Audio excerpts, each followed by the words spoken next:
morning to you all. Welcome to Sunrise Day today. I'm Chamberlain Oso. Good morning and welcome. I'm Maupe Ogun Yusuf. 10/10/24. That's today's date. Good morning and welcome. I'm Ayo Makinde.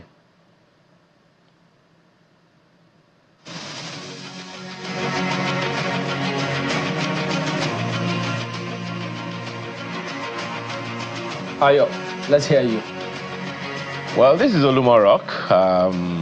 That site, just for someone to get the feel one more time, is one of those places in the southwest of Nigeria. Look at the skyline right there. But this particular iconic place, I don't know what you guys think, but well, I have not been. Maybe I have. I don't even remember, but perhaps it needs some improving, or whatever it is that you think. But this is what you have when you look at Uluma Rock in Abeokuta, Ogun State. A very, very beautiful site. For those who have been there, one of these days, I'm going to actually fly there. Yeah, maybe by road, maybe by sea, whatever. It's going to be a flight anyway. But it's a beautiful, historic site. It has a story to it, by the way. It has something to do with the establishment of the entire city. Don't forget that the name of the city is Abeokuta, which means under the rock. Whether or not it is this one, go find out yourself. But this is in Ogun State, Abeokuta to be precise. And just in case you're wondering what the attachments to the rock are, they're the improvements that Ayo wants to see. Elevators for those who cannot climb the staircase. They actually did carve out some staircases as well. But for those who might be physically challenged or who do not have the strength to do it, you can cheat and get to the top of the rock. You will miss out on the experience trying to get to the very top of the rock. Well, guess what? There's also some mystery around the tree which grows on top of the rock. They say if you can stretch out and pick a leaf on that tree and wish for anything you want, it shall be granted to you. If you believe it, it's totally, it's totally your, let's say it's your prerogative. It's your prerogative to believe it. You know, if you want to, give it a try, but you cannot give it a try unless you visit the place. So if you're like Ayo and you haven't visited Uluma Rock, I don't know what you're waiting for, especially if you live in the southwest of Nigeria. What are you waiting for to schedule a visit to the famous Uluma Rock, which is very important to the Egba people of Abeokuta, which is where they say that their origins started, and you know the city spread out from that place, from this very iconic rock which you're seeing right there on your screen. But I've been there many times, Chamberlain, and I tell you that each time I go there, it's always a different type of adventure. I like to take the stairs. I don't want to cheat with the elevator. Did you make any wish? No, I didn't make any wish, but it's always a worthwhile view. Look at the stairs, carved out for those who like true adventure and want to work out their, you know, work it out and figure out how people of those days got to the very top of the hill. It certainly will be worth your while. Yeah, quite interesting. I've been there as well. But I mean, if anybody's going to go there and try and wish, please, could you wish the petrol price can come down and let me know how it turns out afterwards, if you try. That could be a possibility. You don't even have to wish. Just know that it's a double-edged sword. You know? Yeah. All right, then, yeah, so I know, speaking about the petrol prices, the dailies are awash with all of those narratives, so we might as well just go ahead and bring them to you. Let's see what and how the perspectives they all have this morning. Ayo.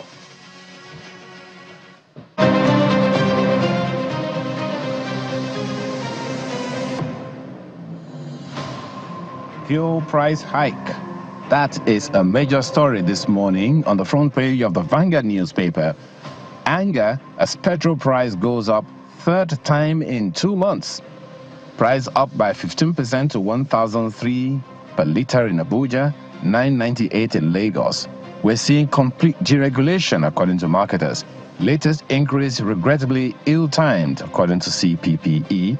Untold hardship for workers looms, according to NCMDLCA. Impact will be severe on businesses, as from Asbon, will further erode citizens' purchasing power, as from NECA and analysts. Nigerians being pushed to the wall, as from Asbifi. Shehu Sani, Baptist Conference, Hayab seek Tinubu's intervention.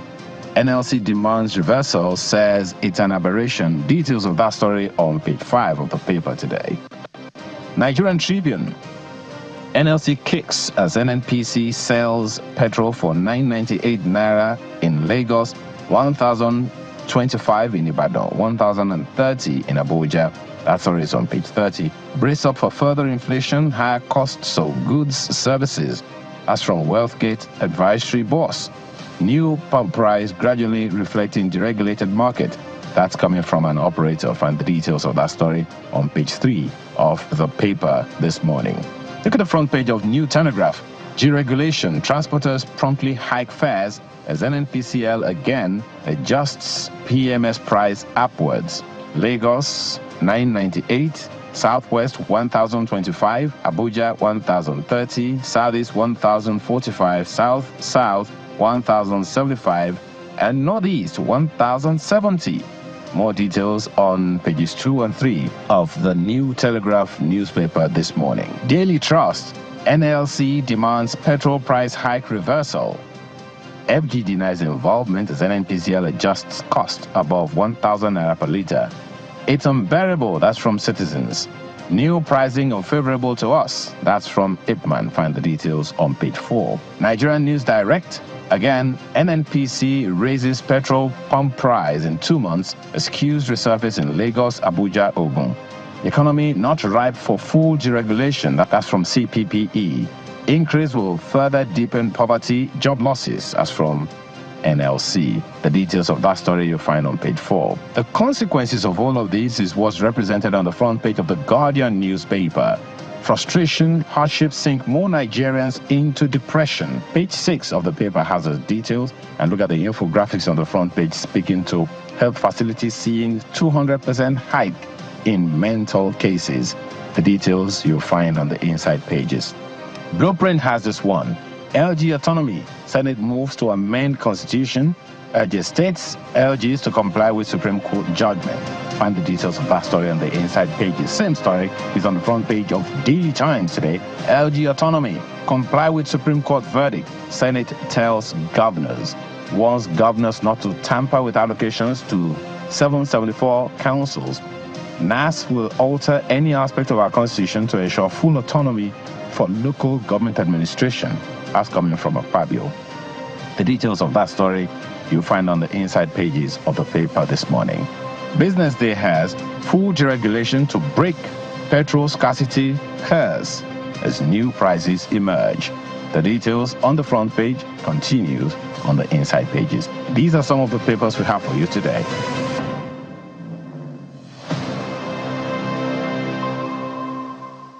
Well, you certainly cannot ignore the story on fuel price hike and the stance of NLC on this current situation of things. But we didn't get here overnight. It has been a gradual progression, whether, so you have seen it come as another kettle of fish. But just a few weeks ago, I think it's about 2 or 3 weeks ago, Pengerson, did a press conference led by its leader, Comrade Festus Osifo, trying to lay the groundwork, to explain to people what precisely was going on and making their own request to government, because it seemed that they saw this price hike coming and they saw it as inevitable. What they were asking for, special rates for energy costs. And I wonder what their stance would be today. We haven't quite heard very clearly the federal government's response to that particular one. But different reactions to that particular story, which we will be delving into later in the program, so don't go anywhere. I'm not going to speak too much on it. What I would like to focus on is Ayo's favorite story, local government autonomy. They can get Ayo talking on and on for this one, for such a long time. And you see this, don't circumvent Supreme Court judgment. Senate cautions states local government. It's on some of the dailies this morning, but let me look at the front page of Nigerian Tribune. I don't know, is it on the front page of The Guardian? Quite a number of dailies have that particular story, local government autonomy. Yeah, this says confusion as Senate insists on full LG autonomy. Indeed. Suggesting so it's not full yet. Or what? In spite of the Supreme Court ruling? So that's where we are. Look at the Daily Times too also has that particular story. Local government autonomy. Comply with Supreme Court verdict. Senate tells governors. What? Yeah. They have to urge them to comply with Supreme Court It's verdict? ridiculous. So on the one hand, you find the states approaching the Supreme Court, you know, seeking the Supreme Court's opinion on the viability or otherwise of the Economic and Financial Crimes Commission. They want to know whether the laws establishing this commission are viable. And you go to court. In this particular instance where the federal government has gone to court, and has obtained judgment from the Supreme Court, however controversial that judgment might be, because the people are saying it was a proactive reading of the Constitution. But they have read it and interpreted it how they want to interpret it. That is the judgment that has been given. Why do states have to be urged to comply with a Supreme Court judgment? Why are they trying to be smart by half and finding ways around it? Not to comply with that particular judgment? There are big questions, and it raises a lot of, you know, questions about our state as a country. You know, are we a state of laws, or we're a banana republic where anything goes, where we ignore even the ruling of the apex court of the land? What is going on? I think our governors need to speak up. This is not the time for silence. They need to tell us precisely what is going on, and what exactly will be the consequence of not meeting you know, a Supreme Court ruling. What should be the consequence? I would imagine that usually when the courts give orders, the executive arm of government has the prerogative and has the responsibility to carry out those orders. So in this particular instance, what should be the consequence for states that are in breach of the Supreme Court ruling? Well, beyond those monies going to those LGs, what can happen? I mean, they have immunity, the governors. So, well, to what extent? It just suggests, if not showing blatantly, that some persons are clearly above the law. Because that's the impression this clearly gives everyone. Because if they can pick and choose how they approach the matter or not, you see, this is part of what we highlighted yesterday. If it favors them, oh yes. But if not, they could stall it. They could say, we're challenging this. So how else do they want the Supreme Court to go about all of this? So I don't know what the Senate and National Assembly may do about all of this. If those governors prevail on their members to toll the other way, what happens? So are they truly independent? I think this is part of the time the National Assembly will tell us.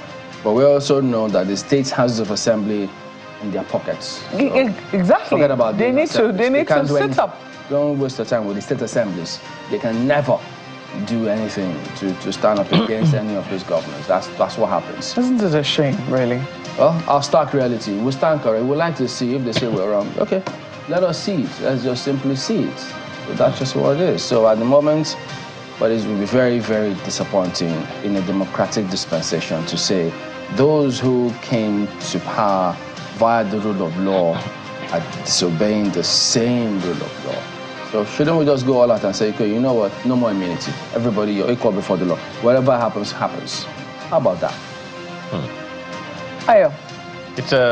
That's a tough call, Chamberlain. But I can't imagine a President Chamberlain who saw this morning. Was still a military head of state. I just can't imagine that right now. But I mean, you're spot on.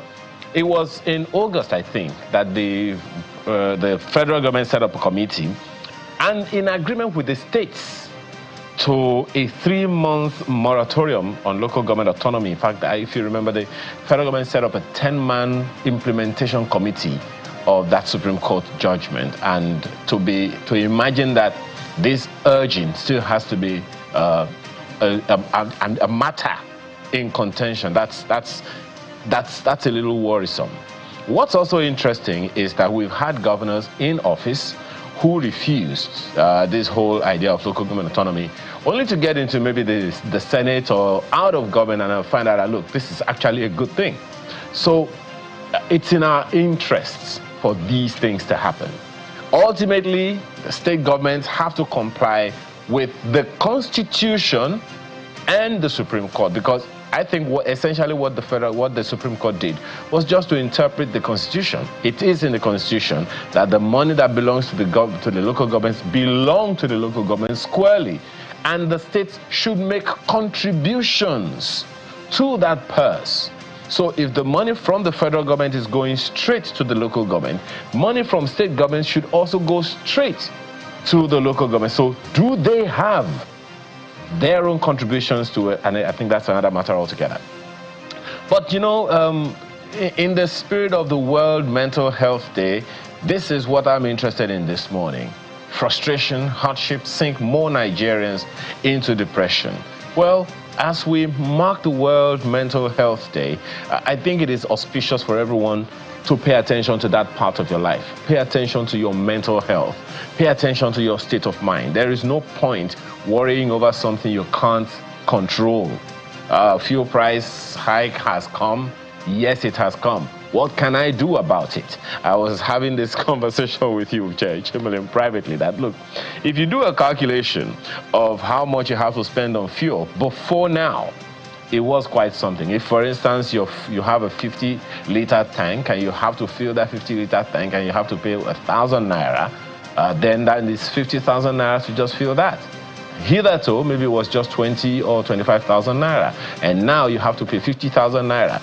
If you have a 100-liter tank, well, you do the math. But then they are talking about options. So, by the way, I also saw on the front page of one of the papers this morning that the federal government has opened a portal for anyone who wants to convert to CNG. Maybe that will help, but ultimately this morning, whatever the frustration is, whatever the hardship is, school fees, house rent, everything going up, please do your best to ensure that you take care of your mental health. No matter what the problem is, it's not going to go away by being worried or being anxious or being depressed. It only gets worse. If you can't handle it, you can't handle it. You can't do anything about what you can't do anything about. So please, do yourself a favor. Let no frustration or hardship get too hard on you. That's my take this morning, Chamberlain and Malcolm. Okay, we'll try. We'll try and make sure. Why are you chuckling? He said, did you hear his sermon? He said, hey, don't worry, be Take happy. it easy. I mean, Be happy as much you're as you teaching can. children, you know. I mean, I have the privilege of dropping my kids off in school this morning, and I saw that this school is actually celebrating World Mental Health Day. So they're beginning to teach them really, really young, you know, to take care of their mental health. Well, not bad. Way to go, I tell you. But, you know, come to think of it, I'm just wondering, guys, I mean, is it easier or better for us to have CNG centers across the country? Or what about electric vehicles? I mean, if you look at the country, all of those petrol stations, they've got one source of power or the other. So would it be easier for them to have EV charging points in all of the petrol stations? Or the CNG centers? I don't know, I'm just thinking. We'll figure it out. Make of it what you will, guys. So we'll be back in a moment to talk about this price hike yet again. I'll be cautious to save our mental health. We're back after this.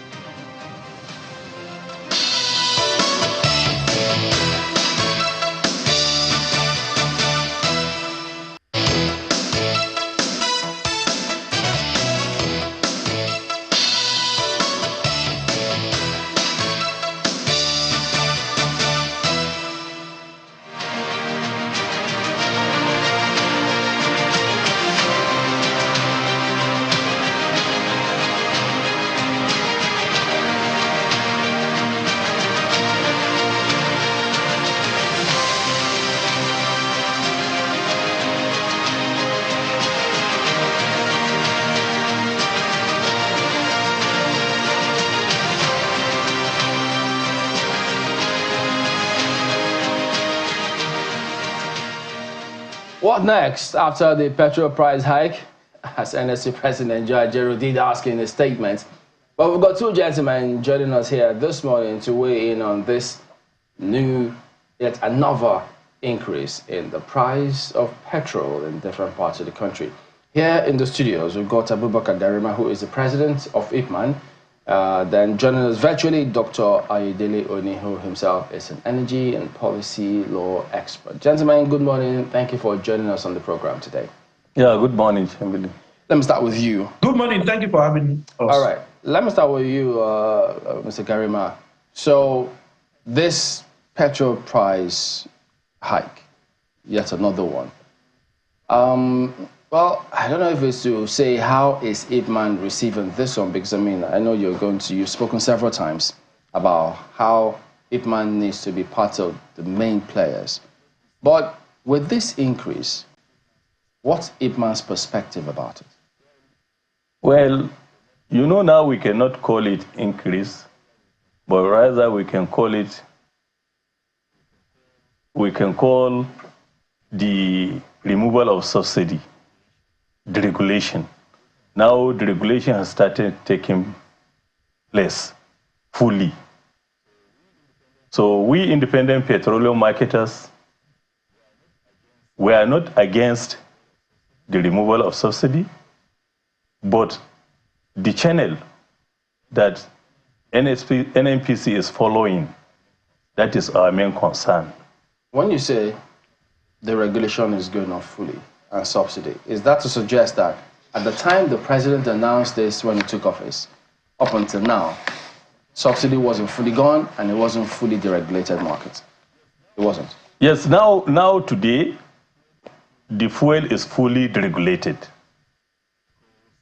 because already Dangote has started production, and the arrangement by the government for Naira to dollar and Naira to the other petroleum product has started.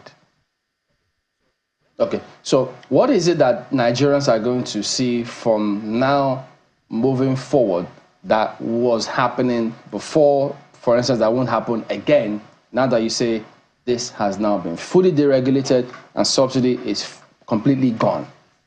Yes. So the changes that Nigerians are going to see now, one, we are expecting availability.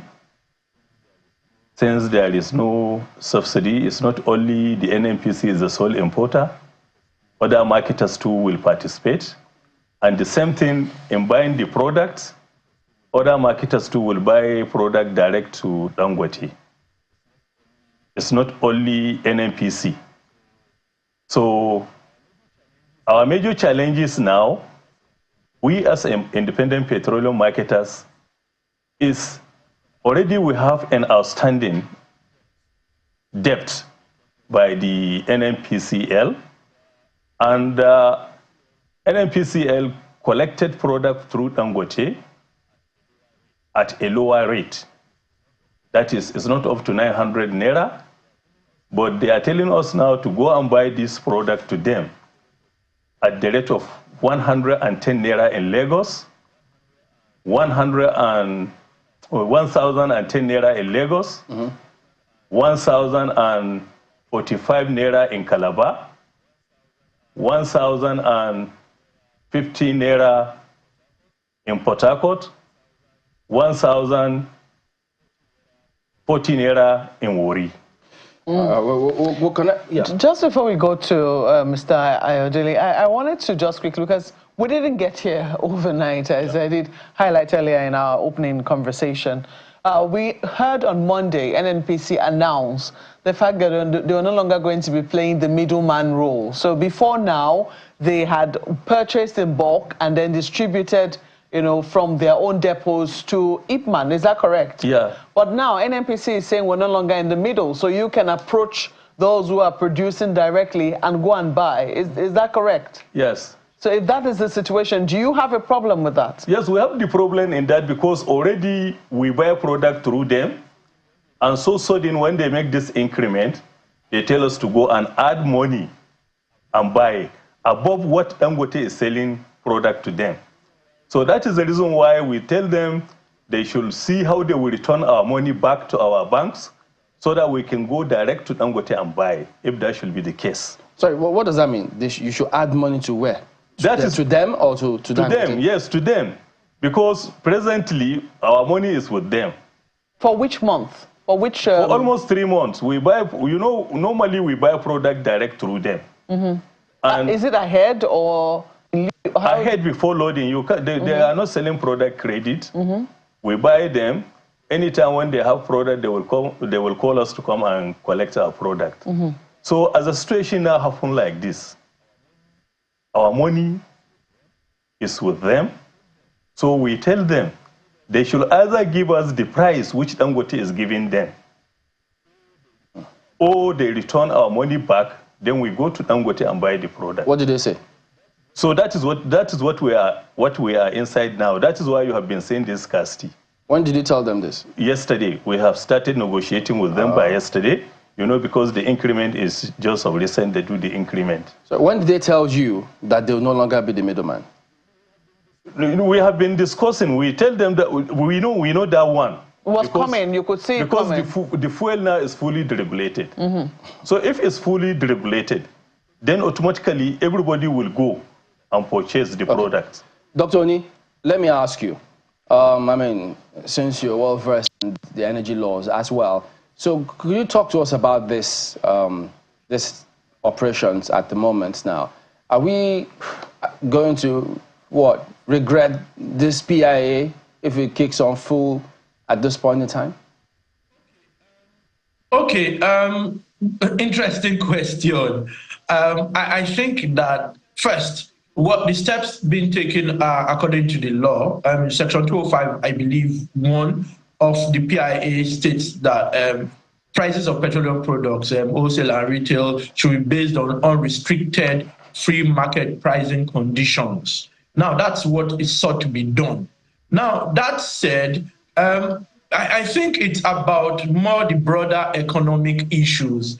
As long as petroleum prices, products go up, it would affect everything else. I think that's more the concern than just complying with the law. So it's not that we will regret the PIA, it's just that I think implementation of so many things is happening at the same time.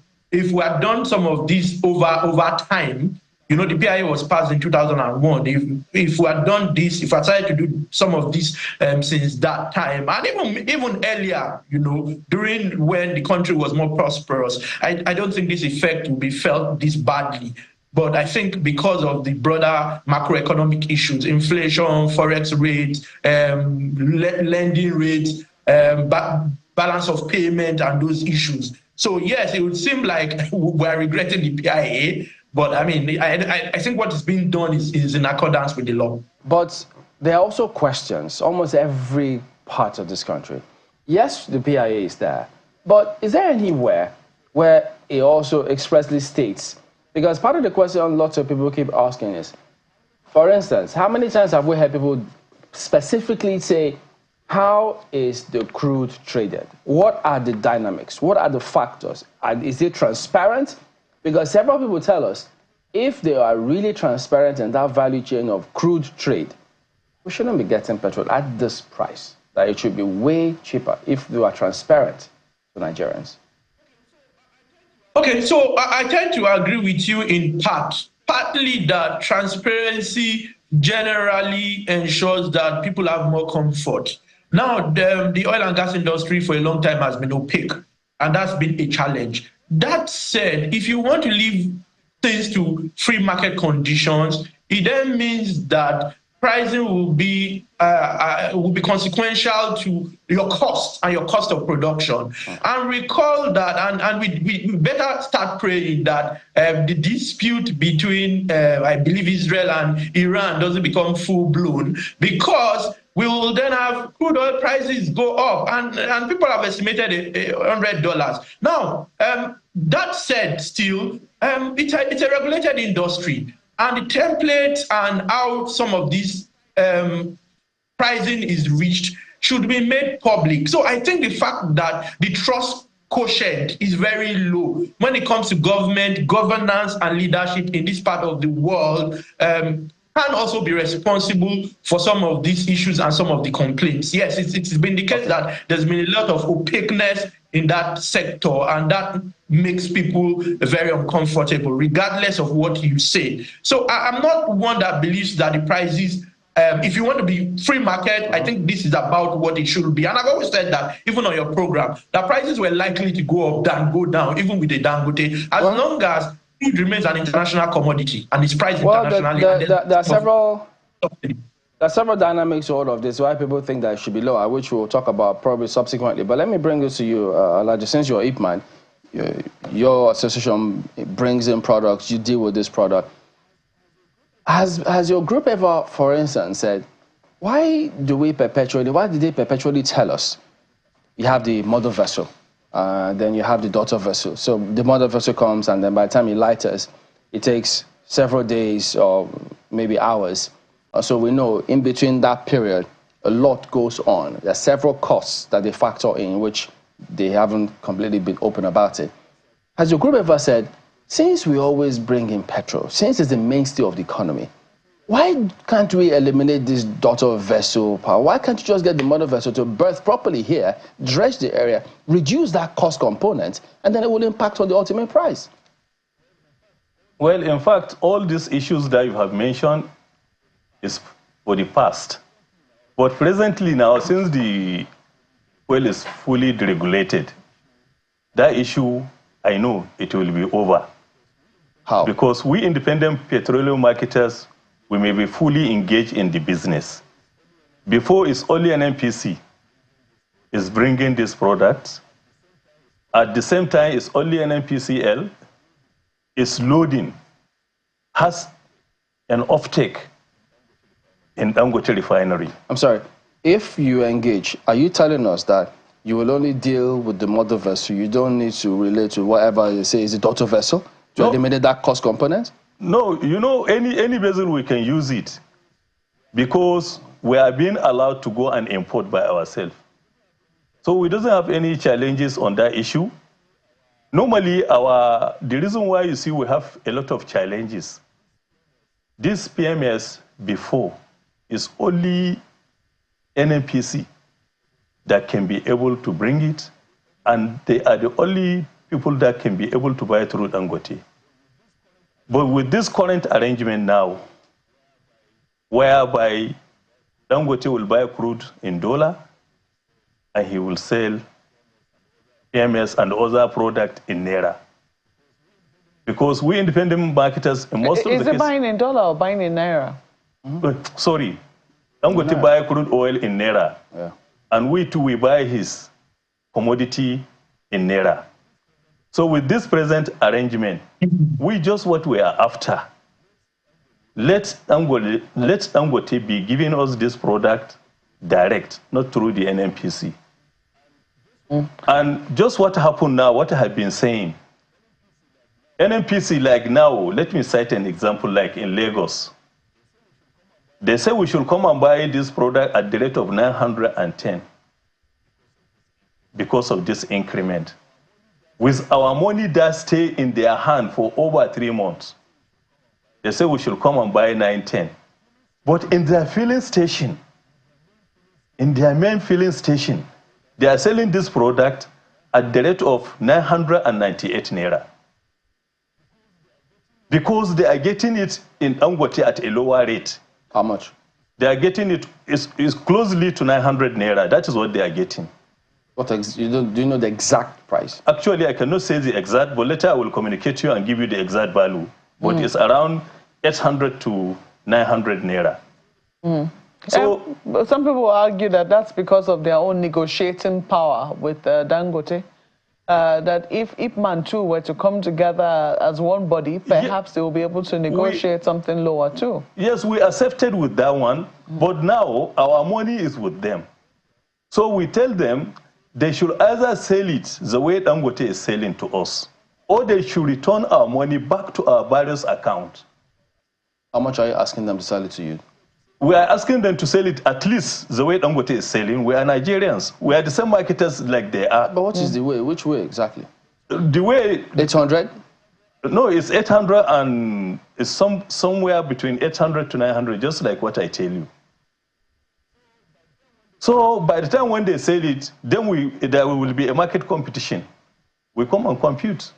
We may decide to sell our own here, like the way they are selling here in 800 and 900 and 1,030 naira. We may decide, our marketers may decide to sell it at the rate of 1,020 naira or 1,010 naira, because any reduction in money is something. What's the difference? It's a difference, because if you calculate the money, it's not a small money.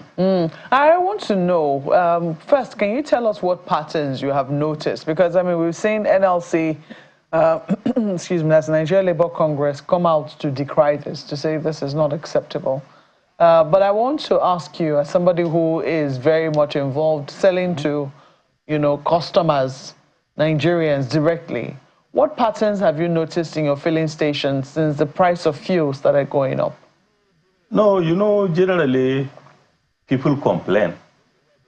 Whenever there is an increment like this, people used to complain to say it's higher and there is hardship. But we always, what we can tell the Nigerian masses, since the government has already decided, and they mentioned the reason why they are trying to remove this subsidy. So at least let's cooperate with the government and create another way of reducing hardship. Like the way the government now is going on CNG.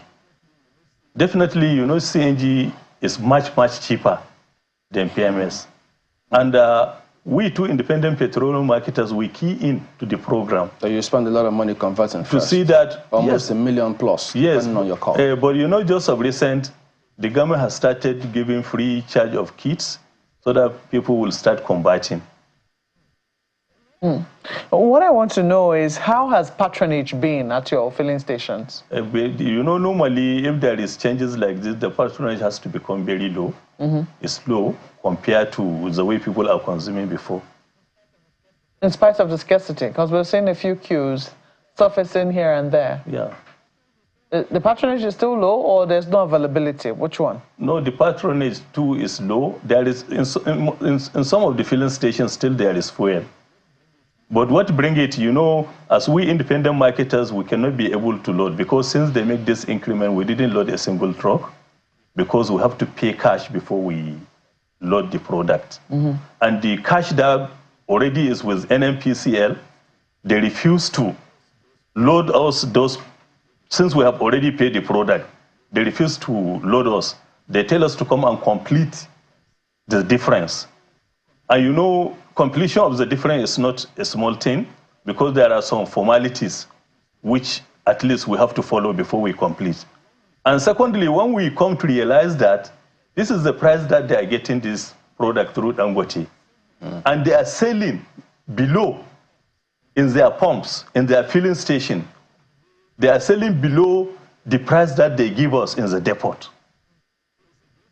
So it's a great challenge, because when we go there, we buy, but when we add our transportation money, you may come at the end of the day that you will see that our price is so higher compared to the way they have been selling. What I want to know, because you complained about how NNPC, how much is NNPC owing you and your members of your association? Roughly now, they are owing us almost getting to 15 billion naira. Almost 15 billion naira. Yes. Well, Mr. Aide, you have spoken about how the price of petrol could still go up. I mean, if we have entered a full deregulation regime now, there are those who argue that Nigeria is not yet ripe for a full deregulation regime. Do you agree with them? I don't agree completely with that. I think ripeness is a different kettle of fish from whether the economy is performing well at the moment.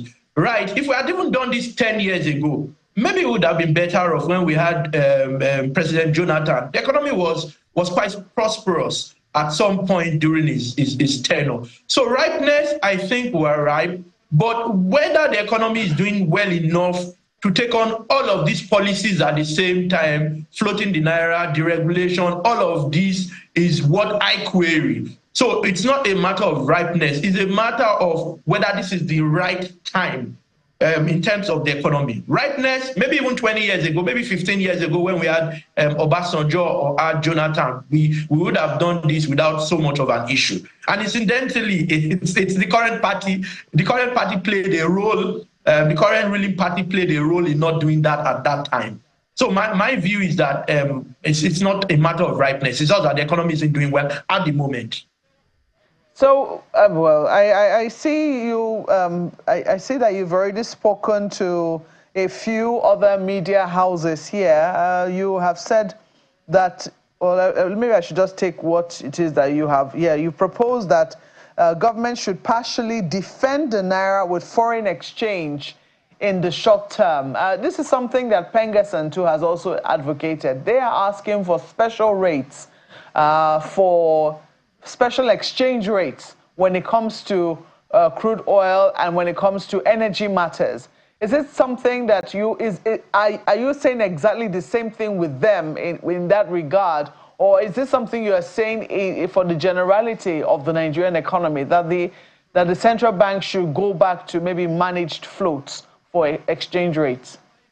My view is that for certain aspects of the economy, you can't have that. Because in every economy, the government does step in once they see that there's likely to be crisis, particularly when it comes to energy prices. They've done that in the US, they've done that in the UK, even very recently, when energy prices were too high. So I think there's need for the government to step in. Otherwise, you got the economy tanking and struggling. It would continue to be a challenge for people, and you do not want crisis. So I think that might be a way to go about it. But I'm not sure this government intends to do that. I think what I see is free market, full-on capitalism. So yes, that's my view, what you have stated. Manage float. Is it just, sorry, I didn't quite get your answer to my question. Is it just in the area of energy, or is this generally? I think energy, because energy makes everything else work in the economy. Once energy prices go up, it affects everything else. So I think for energy, at least, they should intervene by doing that. All right. I think Ayo is also there. Ayo, go ahead, please. Thank you, Chamberlain. Let me stay with you, Dr. Oni, for a moment. And straight question. Would you say that the petroleum industry is now fully deregulated?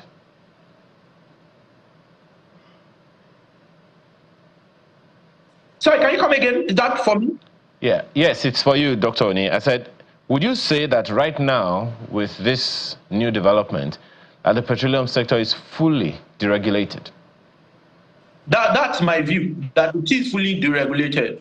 Unless, of course, there have been situations where they say we fully deregulate and then they go back, unless there's a reversal. I think it is at this moment.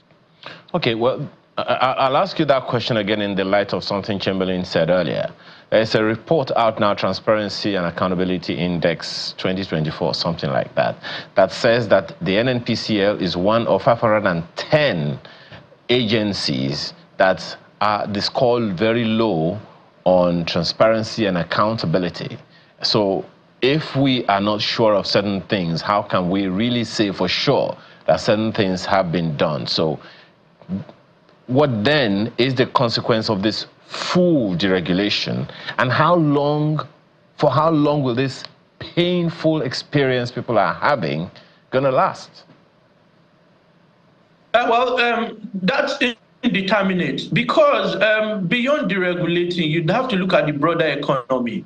If inflation doesn't, if the inflationary trend doesn't go down, if production doesn't increase, if a number of factors, if forex doesn't improve, and if crude oil prices continue to go up, then we will be in for quite a while, unless government then does intervene, which governments do world over. Now, when you speak to transparency, I think it's the role of the regulators, the midstream, downstream petroleum regulatory authority, to ensure that people play by the rules. If you say you've deregulated, then let IPMAN, let everybody be able to approach refiners that can do both primary and secondary refining. Secondary refining, moving from naphtha to PMS and the likes. And then they'd be able to buy, and regardless of what the NNPC does, they would even be able to look at issues around competition and market power. You know, that's what the regulator should be doing. Maybe we should be asking the regulator some of these questions in my own view. But I think that regardless of what the NNPC does, if the regulator does its job, with time, people would find alternatives. You may even, and with CNG and the gas alternative the government has been pushing, we will begin to see things balance out. But I think that prices are not likely to be what they ever were, unless crude oil prices go down. Our government does want to sell at a discount. So something that you just said before I go to Mr. Gariba, something that you just said now about the need for production. Now, full deregulation on means federal government has more resources and the state governments also would have more resources on their hands. What are the things that you would propose need to be done so that this experience, this difficulty that people are going through right now is going to be meaningful? Okay, 3 things. I always say something. Poor people abroad, the poorest people abroad will be as miserable as the average poor Nigerian, save for 3 things. Cheap credits, excellent infrastructure, and good social safety programs. I'm not speaking to giving people 5,000 naira. I'm speaking to ensuring that you have data and you have stuff like unemployment benefits. If you can have those 3 things, great infrastructure, social safety nets, and you ensure that people can get cheap credits, the lots of people would improve. You have an infrastructure would include having public power supply. If you have available adequate public power supply, the economic merit arrangement where you use a lot of your hydro, which is cheaper than thermal plants, would ensure that even prices go down. So I think if those issues, if government then puts money into that and encourages research and development, works with the academia, to ensure that we can have new goods and products. Those areas where we are strong, we strengthen further, you know, so that our balance of trade, balance of payment would improve. And I understand that 40% of our forex before now went into buying petroleum products. So that should ease the pressure on the naira by that same margin. And the revenues then generated by government or saved by government should then be put into all of this, in my own view. Okay. Well, Mr. Gariba, a lot of Nigerians will improve. Absolutely. Well, Mr. Gariba, let me ask you, now the NNPC Limited is projecting that the pump price at their own fuel stations will be above 1,000 naira outside of Lagos. What would be your speculation for different cities in the country?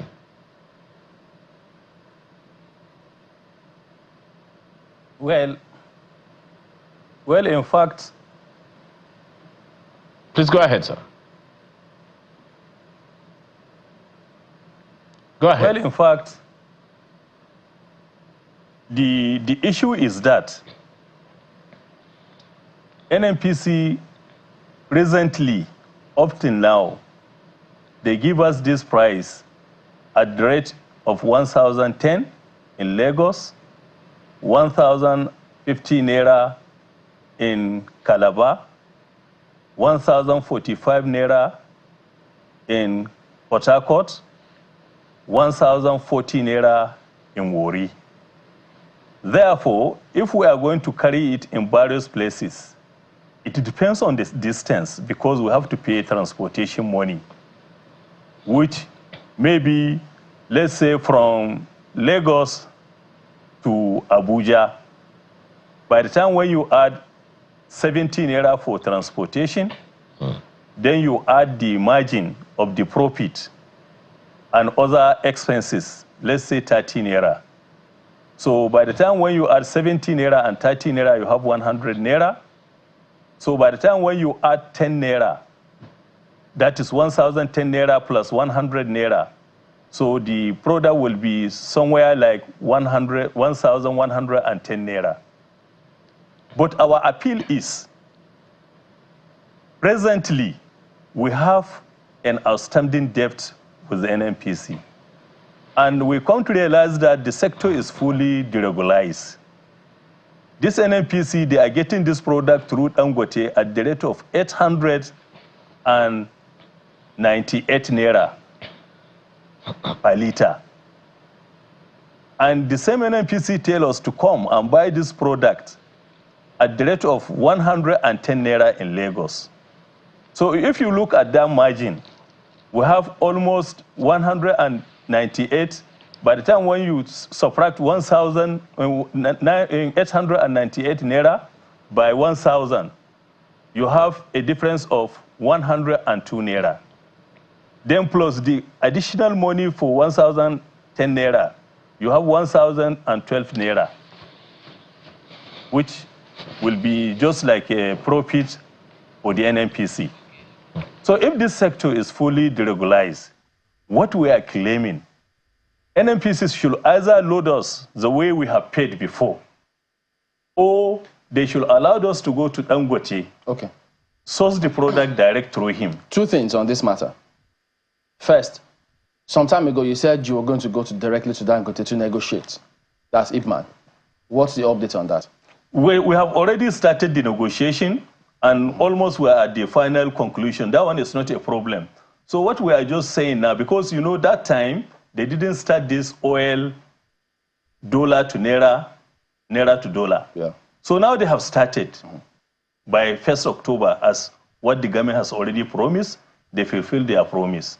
So what we are trying to say, whatever amount of money Dangote is selling to NNPC, let him sell it to that rate to IPMAN.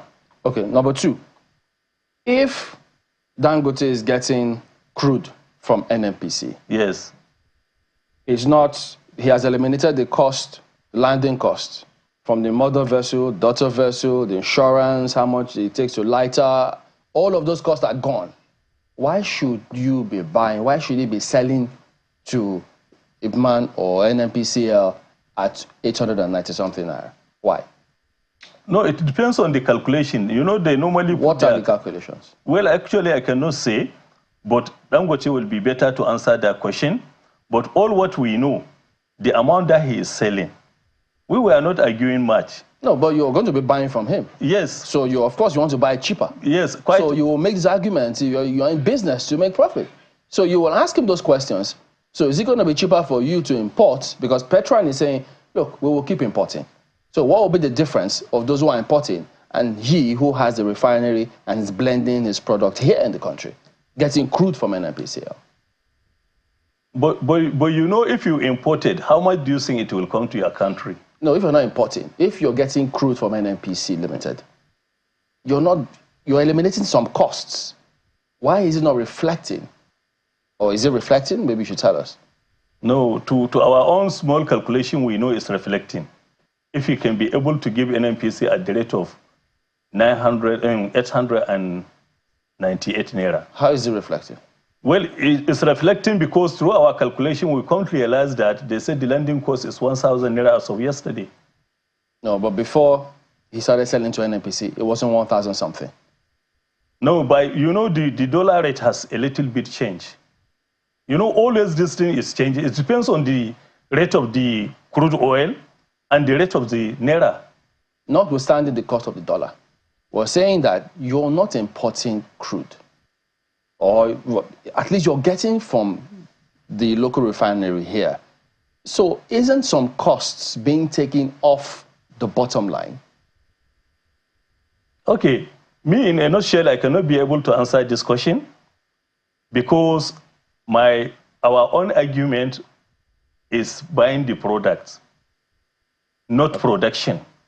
Dr. Oni, talk to us. I mean, I've heard you say several times, you mentioned the regulatory body, that's the NNDPRA. Do you think enough is being done in terms of ensuring that at least some of these costs that are being taken care of by getting crude from NNPC Limited reflects on the overall price of petroleum products in this country? Okay, good question. I think what he's failed to say is that there was always still subsidy. If you import, it would be more expensive than what Dangote is selling. At the point we were importing, there was still some subsidy. If you remember, the CFO of NNPC was saying it was a price differential. He tried to call it something. But it meant if the landing price was 1,000, they were selling it less than that. there was still subsidy, but it wasn't full-on subsidy, maybe a 20-30% subsidy, unlike what we had before. That's my view. We've always even still had subsidy, even after the president initially removed subsidy, but I guess when he saw the way the economy was going and we're going to be in crisis, they just quietly maintained some subsidy. That's my view. Now, in terms of the regulator, I have a few issues with the midstream and downstream. I think the Upstream Petroleum Regulatory Commission is doing a great job. With the midstream downstream petroleum regulatory authority, much more needs to be done in terms of regulation, quality of what comes into the country. If you look at the Petroleum Industry Act, there's even a quality, and ECOWAS quality specifically stated in that act for petroleum products coming into the country in terms of parts per million and certain other qualifications. So I think they need to do more around ensuring that the quality is what it should be. But in terms of pricing, I think what Dangote is selling is in order. Well, there are it will have been more questions expensive to import. Even from some of this, because the byproducts, the bitumen, the leaded, so there's several questions about all of this, but I want to thank both of you for coming on this morning. Dr. Aide, energy law and policy expert. We've also had Alhaji Abubakar Garima, National President of IPMAN. Thank you both for coming on this morning. Thank you. Business Morning comes up now.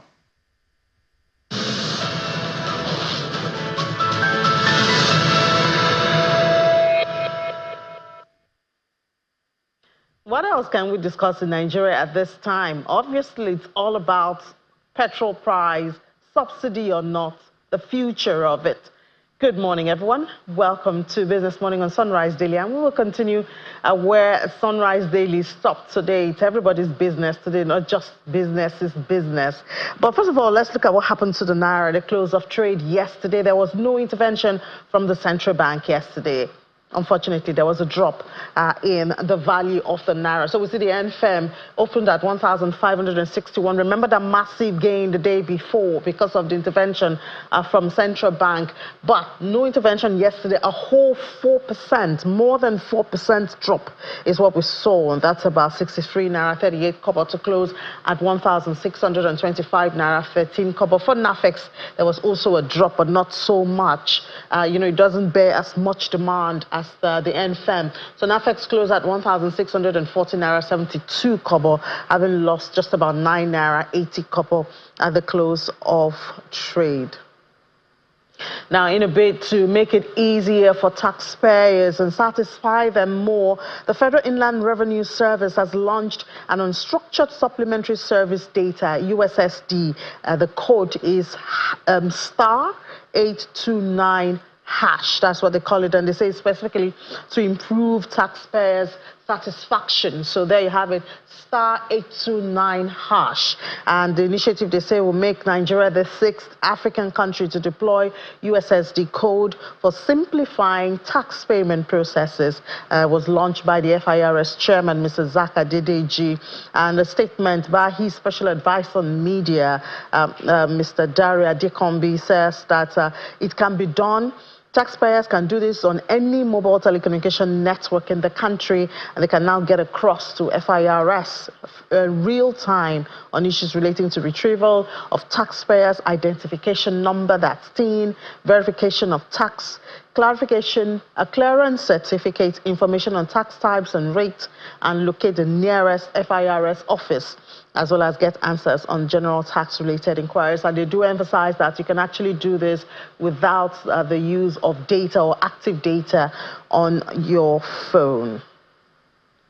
Now to one of the hottest topics today, the oil. Globally and in Nigeria, it's oil. Oil prices rose on Thursday, and because of a spike in fuel demand as a major storm barreled into Florida, and concerns about the potential supply disruption in the Middle East amidst heightened tension between Israel and major oil producer Iran. Brent, we see for this morning, is up 0.3%, $76.82 a barrel, while WTI is up 0.4%. The world's largest oil producer and consumer producer and consumer has been hit by that major storm. Hurricane Milton is ravaging the United States now. We've seen videos of people having to leave their homes. Obviously, those areas that have to do with oil production are also affected, and this has made landfall on Florida's west coast, sprawling tornadoes and threatening surges of seawater. The storm has already driven up demand for gasoline in the state. That's in Florida, with about a quarter of fuel stations selling out of supplies, which has helped to support crude prices. And we know that the President Joe Biden has been talking about that and some strategies that the U.S. is employing to come to people's aid at this time. And don't forget, we still have the Middle East issue. Israel plans concerning Iran is still on. I believe there were some strikes yesterday also. Now, I guess it's no longer the news. You've been hearing it and perhaps seen the cues, felt it this morning. Nigerians woke up to estimated increase of petrol, about 12.7%, in the cost of premium motor spirit, that's petrol, and the price jumped in the list from about 868 to 998. And this latest development, I'm sure you've seen it in your neighborhood. Well, let's get reactions now. The Nigeria Labour Congress has demanded an immediate reversal of that recent, and they say, what next after increase in petrol? The Labour president, Mr. Joe Ajero, argues that it is an aberration for a private company such as the NNPCL to fix prices of a market force-driven commodity. We'll delve into some of those intricacies. More reaction now from CPPE. There's also a reaction that the Center for Promotion of Private Enterprise, CPPE, has condemned it, and they're saying that in their latest issue, they say that Nigeria's economy is not ripe for full-blown deregulation of petrol and market principles on all fronts. The CPPE chief, Dr. Muda Yusuf, recommends that government should urgently cut import duties and taxes by a minimum of 25% on all industrial raw materials and passenger buses of 18-seater and cars of 2,000 cc engine capacity. Well, we know that this is, well, a suggestion by Dr. Muda Yusuf on this might be another subsidy, but there's so many things, you know, to discuss concerning this. NNPCL is supposed to be a private company. They're not supposed to have the power to dictate the price and all of that. But we do know there's still that subsidy element, which perhaps brings the question of the operation of NNPCL as a private company. And we know that the president has over a year ago pronounced that there'll be no more subsidy. But that's not the reality. We all know that by now. So are we saying that subsidy is out by now? And we also see this suggestion by Dr. Muda Yusuf, a way to perhaps create a buffer, which is another subsidy for the people in the transition. But let's talk about this now with Dumebi. Dumebi Oluwole is associate analyst with FDC, Financial Derivatives Company. So, Dumebi, I wonder how your experience, you were here on Tuesday. Yeah. Was it the same experience coming here no, today? It was worse today. Wow. It was today. The queues are a lot longer. There's a lot more traffic. People are more angry. They're driving really rough, trying to, you know, get some fuel. To think we had a conversation. But I did notice that, like, yesterday and the day before, a lot of the petrol stations, including the NNPC, were not open. Yes. But this morning they're open. Yes, this morning they are, and to be fair, not even all of them are open, but we did see more filling stations open compared to Tuesday. So there are a couple of things that obviously are at play here. Some are speculative because we do expect that when markets are changing like this, that there are certain pointers as to what could be happening on an economic level, and then there are facts. So starting with the facts, we do know that what is happening with the current pricing structure for PMS in Nigeria today is reflective of the cost of Dangote right now. What do you mean by that? Yeah, so right now, we saw that the NNPC did mention that the price at which they are getting petrol now from Dangote refinery has has increased from about 898 naira per liter to 977, meaning that their price also to the pumps have also increased. Their retail price would also have to increase in tandem. Can we connect this to the global side? Because we still have global oil price still around 74, even though, I mean, we do know that the crude is bought in features. So it's a contract. Whatever you want to buy today, you will pay for it and all of that. And that, to an extent, does make sense as to one of the reasons why prices are higher, because by this time, let's say a month ago, PMS Brent crude was almost $80 per barrel. Yes. So if now you locked in that 74. contract, yes. So if you locked it in at that time for about $80 per barrel, or even 79, or even 82, it means that what you will be getting now, your crude now will be more expensive because you locked it in at a higher price at the time. So it's people locking prices now that would obviously benefit from a lower crude oil price compared to about in a couple of, I think, 2 months or so. Yes, but basically, looking at the current situation with the one buyer, one seller situation that's currently happening right now with PMS, first of all, we do know that it's a cost-reflective thing that is currently happening. Dangote is pricing the PMS as he's producing, and that's reflective of his cost.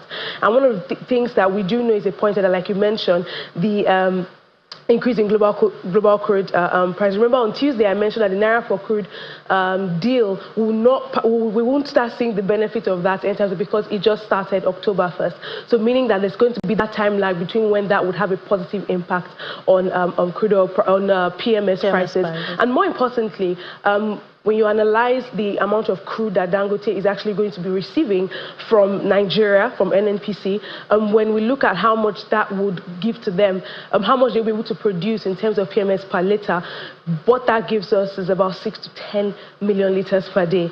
And Nigerians consume about 36 million liters of PMS every day. So what that means is that there's a gap.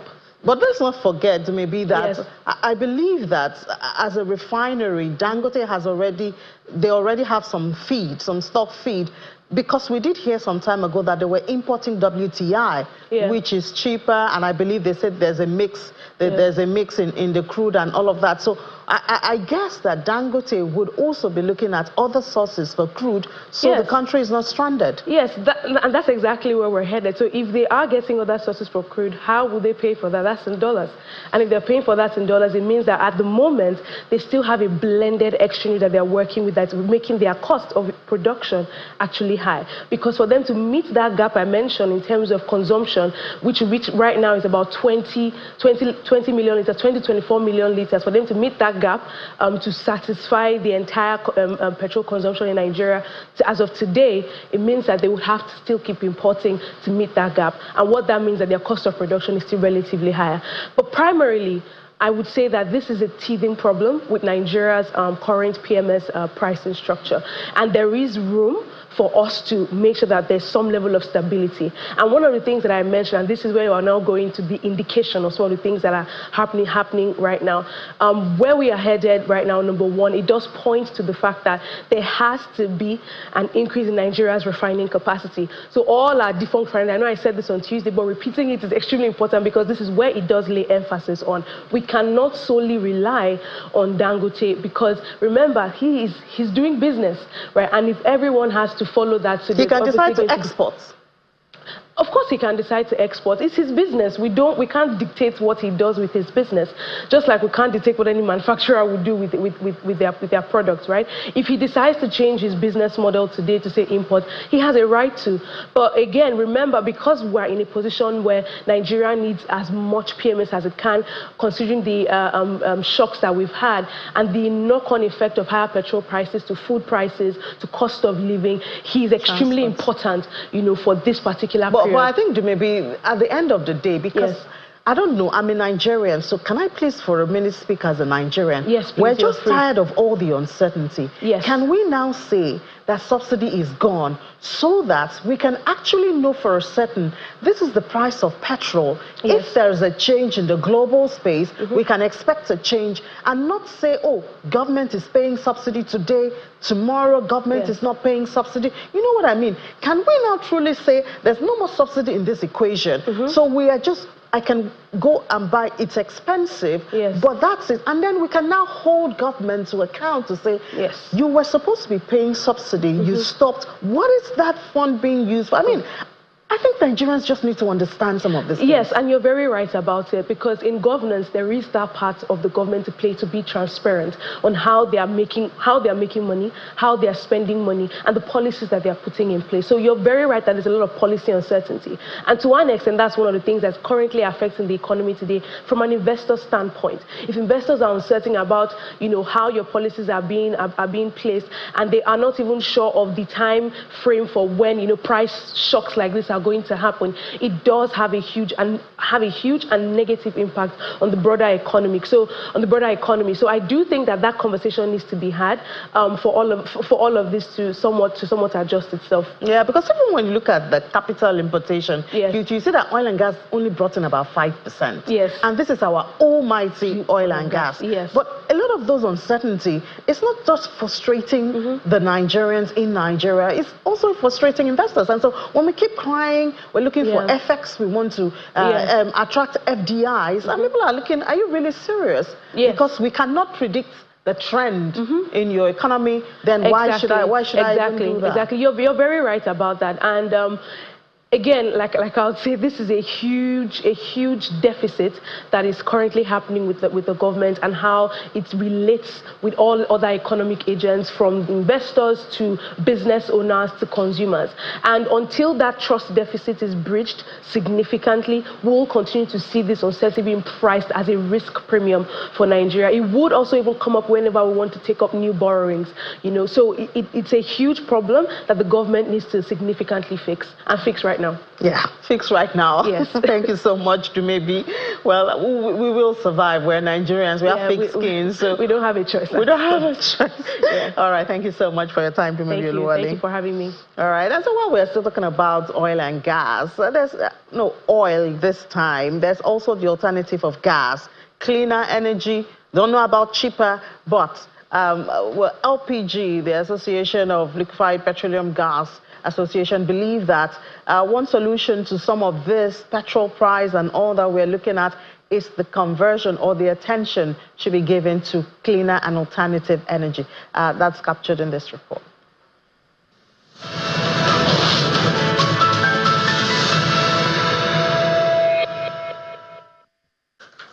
The search for sustainable energy growth in Nigeria has attracted policymakers, lawmakers, as well as industry players to the National Liquefied Petroleum Gas Association 2024 conference. With the entrance of more investors and attention gradually shifting from the use of fossil fuel to cleaner forms of energy, the association believes there's a need. You will all agree with me that in the recent year, a lot of change has happened to the oil and gas industry in Nigeria. So many progress has been made, and there are so many miles to be covered. And as a stakeholder that is passionate and concerned about the future of the industry, we deem it fit to call a meeting of stakeholders and brainstorm on some of the opportunities we have and other challenges. Whatever we discuss here is going to be a communique that will be sent out to the public, to the government in authority as a way forward. And we find it essential that there's a need for us to meet and provide how we want the future of this industry to be shaped. With Nigeria's proven natural gas reserve of 206.53 trillion cubic feet as at January 1, 2021, according to the Department of Petroleum Resources, the federal government invites all to make its gas plan work. Our target is ambitious, to increase LPG consumption in Nigeria to 5 million metric tons per annum by 2030. This goal is achievable if we continue to build the necessary infrastructure, ensure market stability, and promote policies that incentivize investments in the LPG value chain. I commend the Nigerian Association of LPG Marketers for your critical role in this value chain. Safety amidst the adoption is a major concern for the Lagos State government. You need to work more with our states. We need to partner effectively and efficiently. Why, as a government, we put a lot of organization to ensure safety of life and property, to ensure that you bosom economically with your products. We appeal to you to please pay your tax very well. The federal government has been seeking ways to accelerate gas adoption, not just for LPG, but also CNG. The latest being a flexible payment plan for the conversion of vehicle engines to run on compressed natural gas as part of efforts to get Nigerians embrace the fuel as an alternative energy source. These are captains of industry that they have to give their time,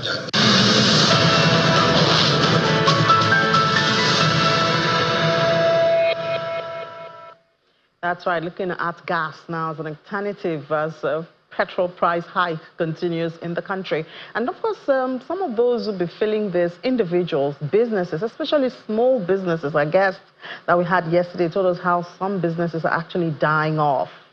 But perhaps there's a relief coming the way of small businesses. The withholding tax implementation is supposed to have started a couple of less than 2 weeks ago. But let's see the true status of it now. We'll be discussing that with the senior manager, commercial practice group at Anderson. His name is Vincent Okokoni. Please do come in, Okokoni. Thank you so much for your time. Good morning. Good morning. It's good to be here. Yeah, so I wonder how much you fill your car now with the new petrol price. Well, we give it around, say, 65, 70,000. Wow. That's a deep decrease on purchasing power. I mean, it's what it is. It's biting on everyone. But I think, I hope, even though people say hope is not a strategy, but we can only hope that things will get better in the nearest future. And when you think about that, think about your car, and then think about the operations of small businesses. Even though, reports say that electricity supply has improved, hopefully, even though you have to pay more, straight through your nose. But, I wonder what this would do to small businesses. I guess the withholding tax relief should, I don't know if it's enough to give a buffer for the small businesses. Well, I think for business owners, anything that would amount to reduction in cost would be welcome development. In business, people are in business to make profits, and ordinarily you want to maximize your earnings, you want to increase your revenue, you want to increase your profits, but that may not necessarily be, within your control. So perhaps what you can control is more of, reducing the cost. Even if your revenue, your income, stays static, if you're able to, cut down on costs, your profits will then, increase. So for me, the withholding tax regulations, as we've seen in the Gazette that was issued, 1st of October, or 2nd of October rather, I think generally for businesses, especially SMEs, who have had to, contend with increasing costs of doing business just like every other business. But I think with the, exemption from withholding tax, it provides a bit of relief, in terms of... How much relief, really? So again, because they are small businesses, you want to, if you look at the absolute value of, the revenue or the income they generate from businesses, you might want to say it's not a lot. But typically there would be, small margins for SMEs and maybe people in manufacturing. The profit margin may not be a lot if you compare, their net profit with their revenue because of, high cost of production and manufacturing and all of that. So if you look at it in absolute terms, you will probably say maybe it's not a lot of relief. But if you look at the impact on the margin, these are businesses that, ordinarily contend with them, low margin in terms of profitability. And then it affects their cash flow adversely. So for example, if I'm a small business and I've made supplies, I expect, because I need cash to run my business, the customer has then deducted withholding tax based on what the law, prescribed as, before now, as she used to have it. So where you have that instance where customers have deducted withholding tax, on my cash, which was the right thing to do as at then, it means that my cash flow position, maybe worse off, and then I don't have sufficient cash to, effectively run my business. But with this exemption from withholding tax, what it means is that my cash flow position would be better, and then my profit margin would also, at least even if it's not going to increase significantly, it would not reduce because of that exemption from withholding tax. So I think generally it's good news for small businesses and even for manufacturing companies who ordinarily have to deal with low margin of profitability. So it helps improve their cash flow positions. Yeah, but I mean, in a country like Nigeria, where the tax net is really slim now, we are talking of expanding it to capture more taxpayers. Correct. And we describe a lot of our businesses or our economy as informal. I wonder how many people of the small businesses in operation now will even be captured in this to even if it's a marginal impact.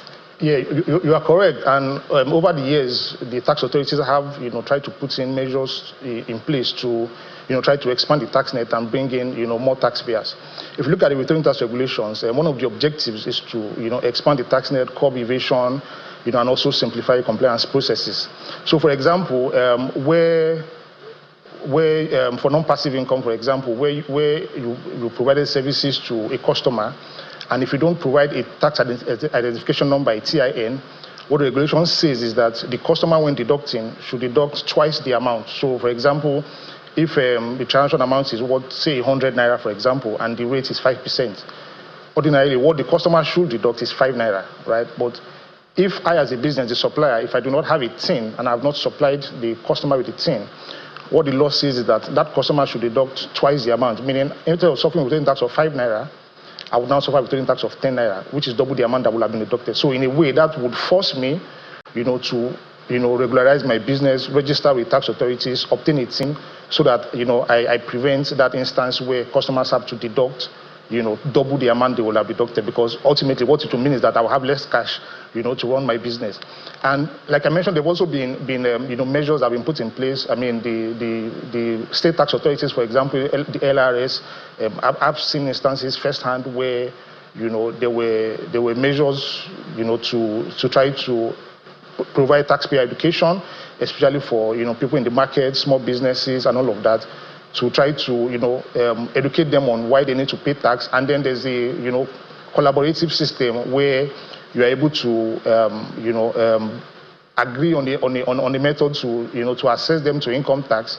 And then I think overall, if all of these measures are put in place, it can help, So on the one hand, it's going to, expand the tax net by bringing in more taxpayers, and then you're able to then sell to them the idea, of the benefits that they can stand to gain from these regulations. I want to ask you, you have a lot of first-hand interaction with both, the government and taxpayers, and all of these reforms. How effective would you say it has been in getting more people into the tax net in reality?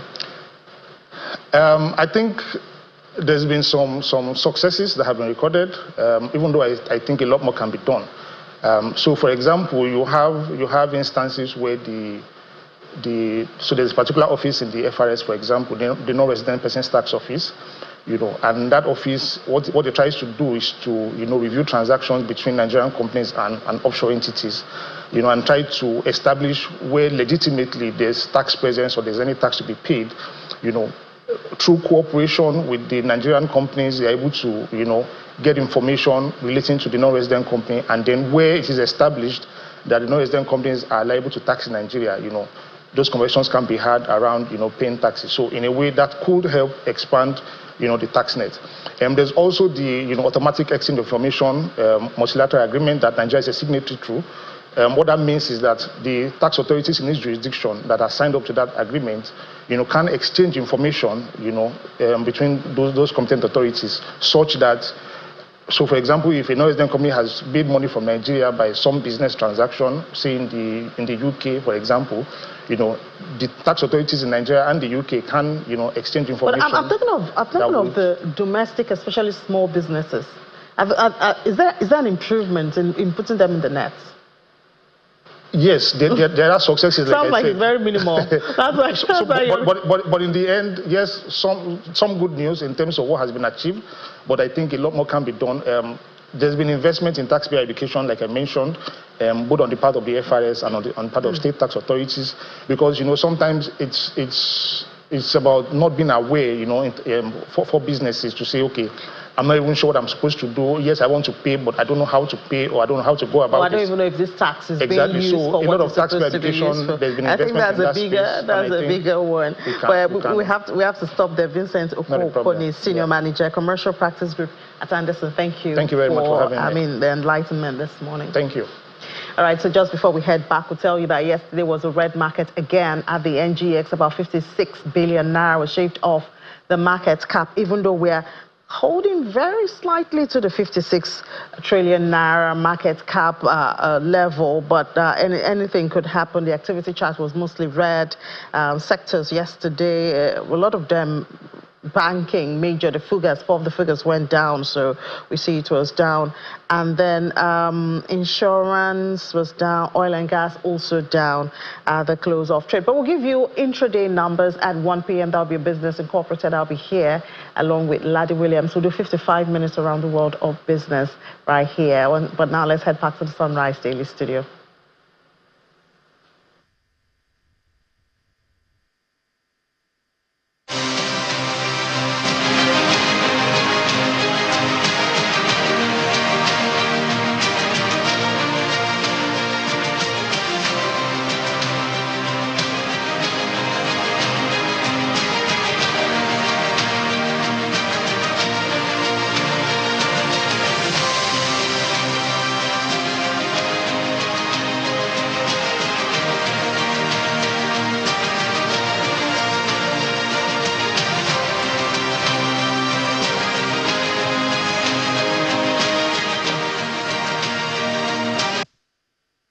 All right, welcome back. So this unending petrol, I don't know what to call it. It used to be conundrum. It used to be scarcity. Maybe I can borrow you that. First, it used to be scarcity. Now, prices. And sometimes they'll tell you, well, availability. Well, they just mix different things. To the extent that people say, look, even if the petrol is 2,000 naira per litre, we may still experience scarcity in this country. Good morning, Lalu. Thank you for coming on anyway. Good Welcome to see back. you guys again. So, Thank you. first of all, I know you've gone back and forth on this petrol matter. So from your perspective, in fact, today we see government say, look, count us out. We are not the ones that increased this. NNPC say, no, look, there's a regulatory body, NNDPRA. Right. So people now need to be cautious. Okay, who should we attribute what to at this rate? NLC President Joe Ajero now says, what next after this? So you have all of this going on in a cycle, but look, the bottom line, the Nigerians have to go and pay that if they need to get petrol to move on. So talk to us about this. Yeah, I mean, so it's, I think it's, of course, it's true that government really is not the one that determines the prices, ought not to be the one that determines the prices. The very idea of subsidy was because government felt, oh, this price is too much, let's try and see what kind of succor we can give to the people. You know, and of course, you know what happened, it became corrupted, it became overblown, escalated, and all kinds of stuff. Now, so what has happened now, it will seem, is that we are really getting close to, quote-unquote, full deregulation. Are we not there yet? Yeah. Oh, God. Now, must we die until they get there? My worry and what should be the concern of the government is on the measures that are put in place to help, you know, ameliorate, you know, the suffering, the consequent, you know, suffering of most people who have to use public transport, you know, and how that might affect essential commodities, especially food.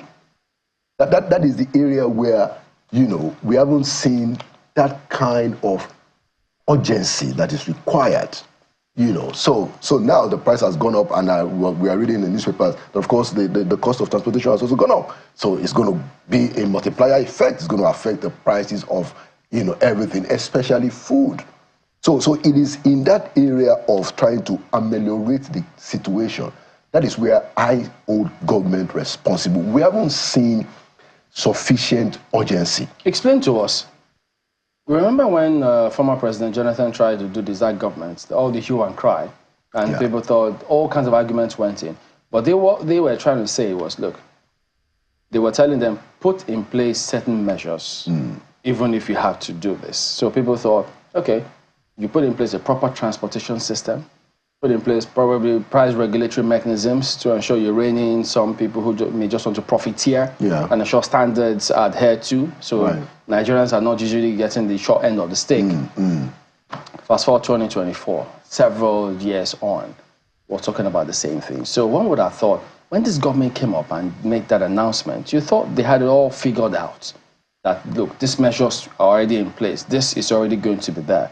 And here we are now, over a year after.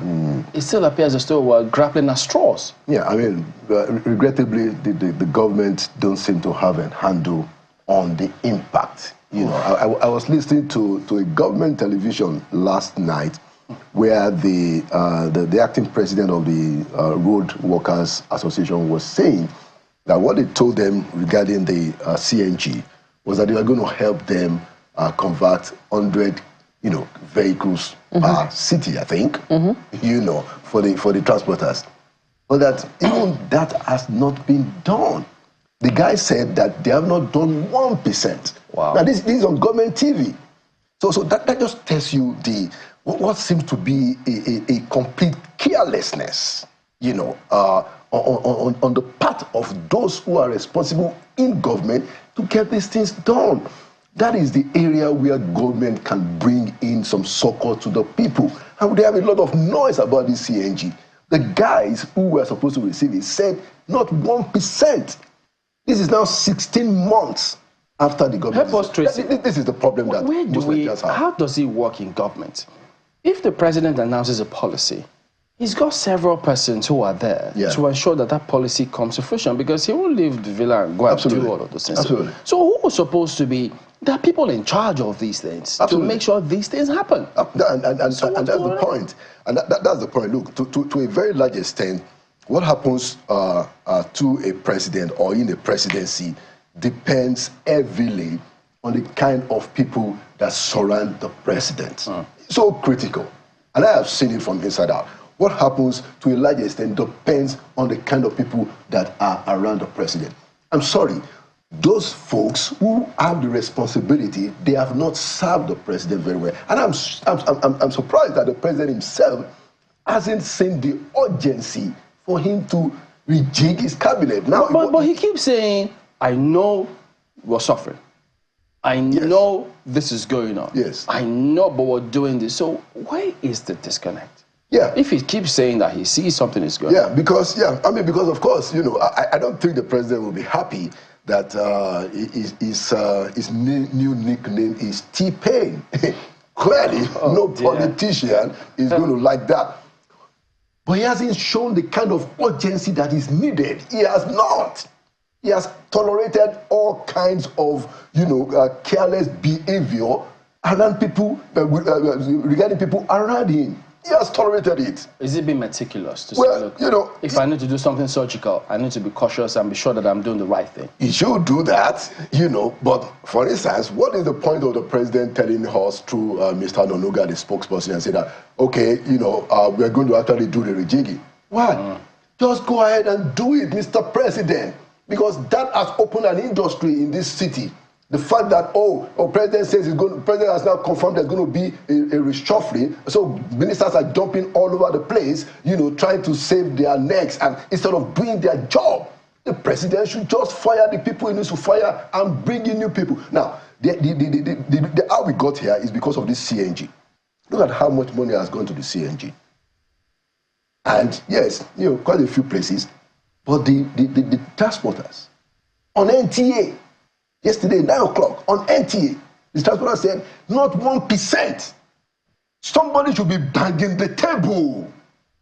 I mean, this is the problem that most Nigerians have. Who should? Because, we've been told the president is the Minister of Petroleum. The NNPC will say, well, that's not exactly under a purview. There's a whole arrangement. I think there's a whole committee, chaired by somebody for transition to CNG. And I'm sure if you speak with him, he's going to convince you that they're actually in the process. We understand today federal government has opened up a portal for Nigeria. So who exactly bears responsibility? Is it the Minister for Gas?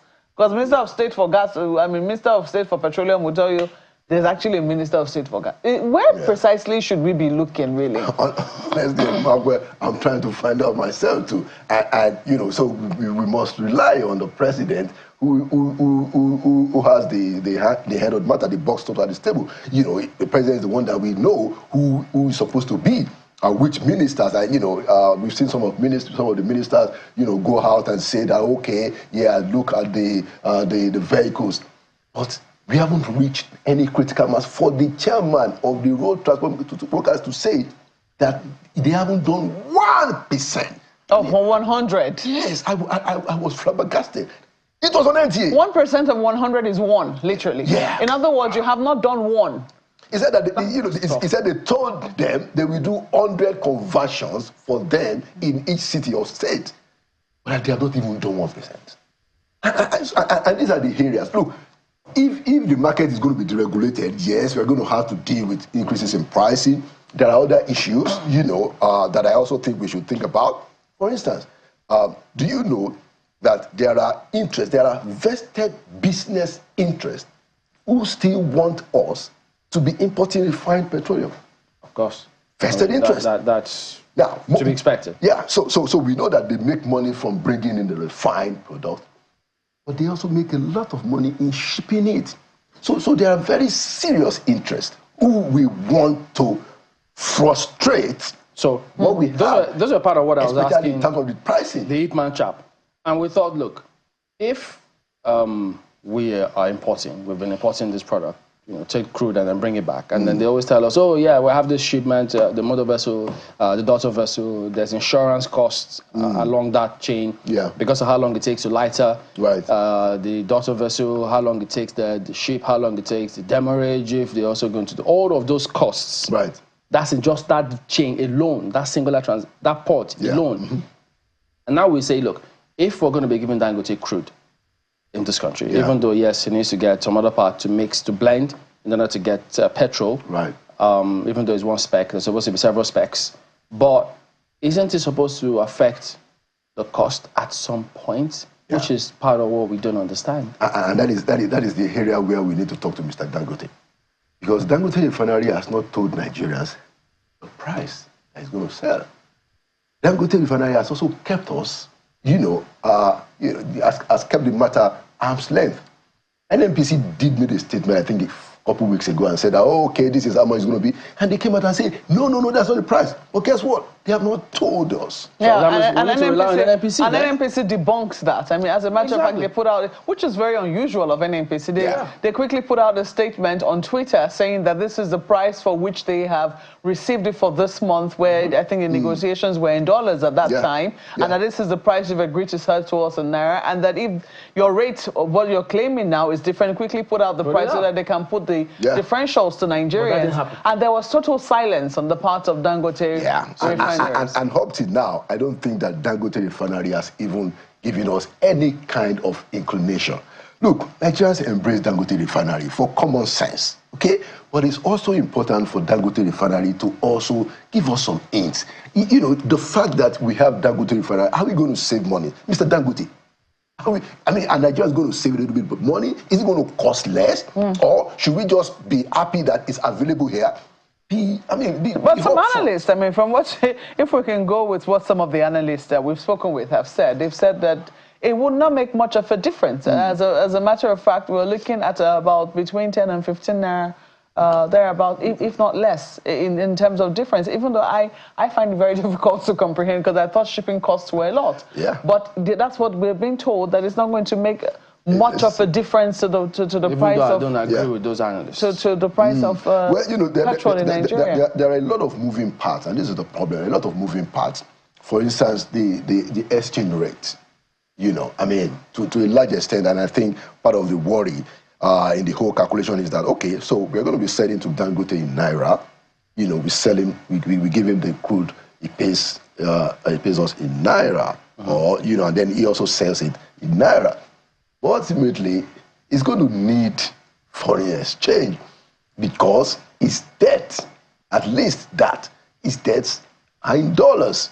So he's still going to have to convert that Naira, back to some dollars. So that may that's a moving part that may also affect the pricing because the fluidity of the foreign exchange market doesn't allow for a lot of planning. And I think the doctor, the young man oil expert did say that there are many things that are happening at the same time, which is a problem.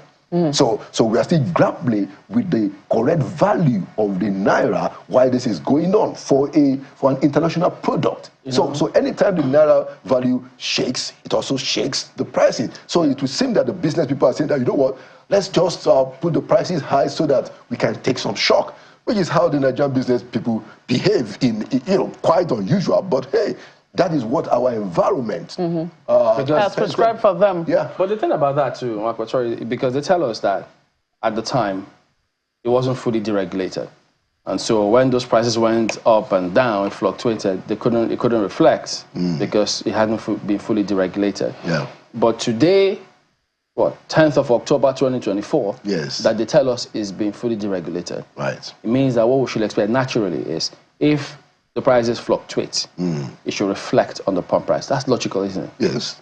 So if that then doesn't happen, I wonder what the excuses will then be. Well, the problem is that we don't really, and this is my own personal view, when we talk about market forces in Nigeria, it's not your typical market forces. Because it's a very convoluted market forces. And that is why government must be very clear as to how it will come in to help, the people not to be at the short end of the stick in terms of its regulation. We don't have I just told you that, look, there's going to be a lot of games around this pricing thing. Now, tell us, there's something about presidents saying that they are ministers of petroleum. I mean, what is it? Why do they always, put themselves as minister? Because some say, look, there must be something that goes on there that they always say, no, you know what? I want to be in this as well. And I think we have to hold all of them responsible, except Jonathan. But it started with President Obasanjo. Look, if you look at what has happened between 1999 and now, the best president we have had in terms of governance is Obasanjo. But Obasanjo also messed up a lot of things in this country. Messed up the political party processes. The fact that we don't have internal democracy, Obasanjo's doing. Obasanjo was also the guy who started this idea of sitting as president, as minister for petroleum. And it has not changed anything. No, but during Obasanjo's time, we had the refinery, at least we had LPFO. In those refineries. Some people played huge roles there who are still doing stuff today. But today, not even zilch. So the example that is set has become worse. That's my point. It has been worsened. So Obasanjo was minister for petroleum. I don't think Yar'Adua bothered to do that, and Jonathan also. And then Buhari also became minister of. Yeah, but it means that we have tried all of the examples. And the question now is, which do we prefer? Because when you look at Obasanjo as a minister of petroleum, yes, the NNPC was not running as an NNPCL limited. The NNPC was cash cow. Everybody went there to do whatever it was that they wanted. Okay, so you had the president who says, okay, I will appoint a minister of petroleum. And then look at the scandal that trailed the minister of petroleum. As a matter of fact, there are still cases against the then minister of petroleum in London. It is a big mess. So you find a Buhari who says, no, I'm not going to do that. I'm going to be the minister of petroleum myself. Which example really do we prefer? So that's the point. So it goes back to the question of impunity, which is a big deal in our society. We are not punishing, bad behavior. The presidents are not also punishing bad behavior. The judiciary is allowing bad behavior. EFCC is allowing bad behavior. ICPC is allowing bad behavior. The media is allowing bad behavior. We all have to sit down and make sure that we do our part. We call out those who need to be called out, and we ensure that especially the judiciary and the anti-corruption agencies do their job. That is why you have a minister for petroleum resources not making any difference from the president being the minister. No difference. None at all. Because we are not punishing bad behavior. We must. Look, all of us as human beings, If we are not punished, we will push the envelope until it gets to the hill. It's just natural human behavior. It is the consequence that will caution us and say, no, I can't do that, because if I do that, I will be punished. It's the problem of impunity, Mapwe. But even you would think that the consequence of, in terms of what it would mean for the country, what it would mean for other people, you know, should be enough to deter us. But I mean, there's what they call enlightened self-interest, right? Absolutely. It doesn't seem to exist amongst our own elites. You know, and it's a big issue that frustrates, you know, many people when they think about it. Because if we don't take care, you know, this thing is just going to blow up in our faces. If we don't take care, because there's no other way. You have to look. If there is no difference between good and bad behavior, then what's the point? Then what's the point? Where's our decency? Ayo. Yeah, thank you, Mark. You know, the question that I want to ask you straight up, Mr. Akande, would be, so where do Nigerians go from here? There are those who have said, economists several times have said, that the issues we are experiencing in Nigeria today, they are not original to Nigeria, they are not exclusive to us in Nigeria, that every part of the world is experiencing one thing or the other. Consequently, all governments are doing whatever they can to adjust the situations to their people. One can say, you know, rightly or wrongly, the federal government is taking its own initiatives and, as they say, trying to build for the future. So the consequences are definitely right here in our faces. Do you see a role, and Marco, please don't come for me, do you see a role for governors in ameliorating the pressure on the people that live within their communities, their states, in all of these things? Yeah. Honestly, I think, Ayo, you should get a medal for being the one that is responsible for calling the governors out, because it's a very important point. The governors have the capacity to ameliorate the conditions in their state. The governors have the capacity to control transportation in their states. They have the capacity to control agriculture in their states. They have the capacity to control the prices in their state by taking the necessary preventive measures. They have not done so. Everybody deflects to Abuja. So you are absolutely correct. The 36 state governors that we have, they also have a huge responsibility to play. Why can't governors themselves go and take care of public transportation? Get the CNG buses. What stops a governor, for instance, from doing that? I think some of them have done it, you know, but it has not been done at a critical level that can create a little bit of impact. I mean, the people who are at the receiving end, the transporters, are saying that, hey, there's nothing here. So you are right. The governors, and I think if we start focusing on the governors, maybe we will get closer to the resolution of some of our crises, because then we break the problems down to 36 places, rather than just looking at it as one big behemoth of a federal government. And so I agree with you entirely. Governors must be called out. Governors must sit up. Governors can help their people tremendously. There's nothing in our laws that prevent the governors from helping the people in this situation. Even including electricity, because we know that even that has kind of been deregulated, you know, so state governments themselves can take initiative in that direction. So if you would give assignments, so to speak, what sector specifically would you say governors should play, and how, if you have any idea, do you think they can do that in a way that it doesn't hinder them or hamper them much, and that their people will directly benefit? Human capital development. Look, when people talk about the southwest of this country, that, oh, people in the southwest are well educated, people in the southwest are they're more advanced, it's because somebody sat down decades ago and figured out that human capital development is the way to go, because that is where you can take care of poverty. That is where you can take care of ignorance. That is where you can take care of misery. That's where we can take care of diseases. Guess what? All of these are within the control of the governors. Entirely, 100%. But what are they doing for the most part? They are building hospitals that have no equipment. They are building hospitals without doctors.